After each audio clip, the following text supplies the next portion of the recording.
welcome to the deep dive. So we're looking at this product idea today, the Pawlush Pro Pet Hair Glove.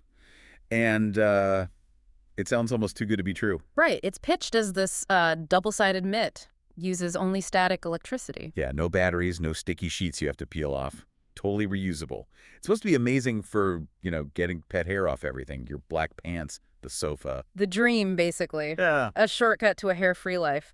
So our mission here is pretty straightforward. Is this static glove concept actually, fundamentally sound? Or is it just a mess? We've seen reports, lots of them, about shocking quality issues, even branding fraud. Is this whole product type just a gamble for you, the buyer? Exactly. Is it genius or just junk? Okay, let's dig in. The way it's supposed to work is super simple. You put on the mitt, swipe it over a surface, and the static grabs the fur. Easy. Sounds easy. But the first big red flag in the sources, what people actually got in the mail. Oh yeah, straight out of the box, chaos. Multiple buyers said they ordered the Pawlush Pro. The advertised product. Right. And instead, they received something completely different called Rhino Ben. And that's really where the fraud starts, because this Rhino Ben thing, it wasn't just a different name on the box. People described it as flimsy and ineffective. Flimsy? How so? Well, it apparently lacked the necessary rigidity. For the static thing to actually work properly, the glove needs a certain structure.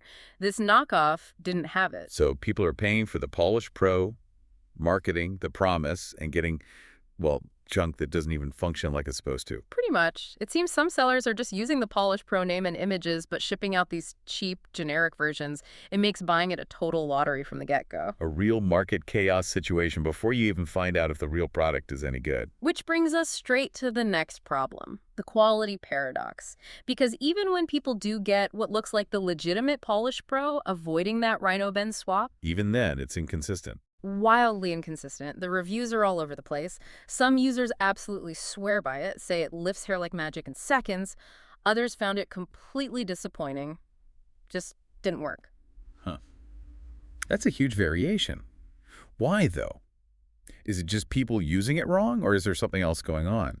The sources really point towards something systemic. I mean, it starts to make more sense when you realize there are, and this is a quote, dozens of identical-looking versions flooding online marketplaces. Cousins. Wow. Yeah. So the core static concept, maybe it's okay, but the manufacturing, it could be all over the map. Different factories, different materials, zero quality control across all these look-alike brands. You basically have no idea what you're actually getting, even if it says Pawlush Pro on it. Exactly. You don't know which factory made your specific glove, and that seems to kill the reliability. And, okay, what about when things go wrong?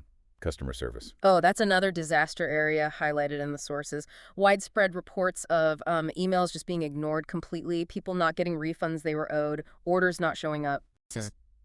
Radio silence. Pretty much. The worst story we saw, a company that failed to ship the order at all, never sent it. Okay.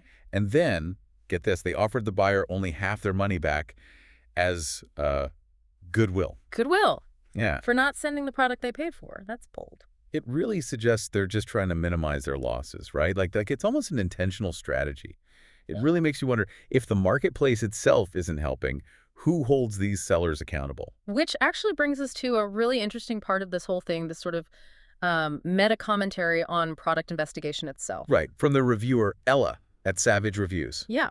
She talks about the challenge of doing honest reviews, avoiding sponsored content, especially when you think you might end up having to roast the product later. Which is tricky, and it connects to how this kind of independent research gets funded, which is relevant for you, the listener, trying to navigate this stuff. Okay, how does she fund it? She laid out basically 3 ways. First, the standard stuff, like affiliate links for the specific product she reviews. If you click and buy, she gets a small cut. Makes sense.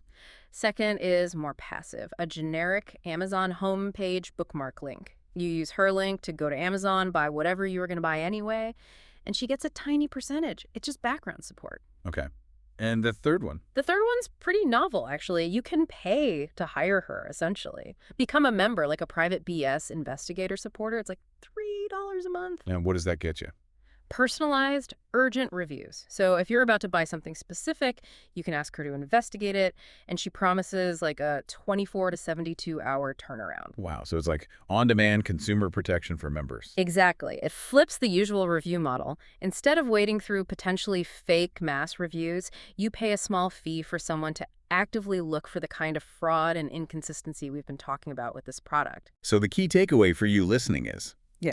if you're still tempted to try one of these static gloves, you absolutely have to find sellers with real, verified reviews. And check that return policy very carefully. Yeah, assume nothing. The risk is high. So wrapping this up, what's the final verdict? The core idea, the static electricity glove.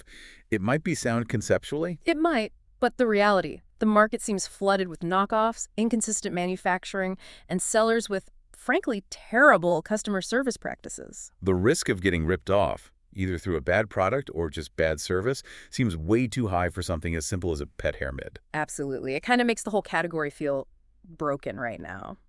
Which leaves us with a final thought to chew on. Okay.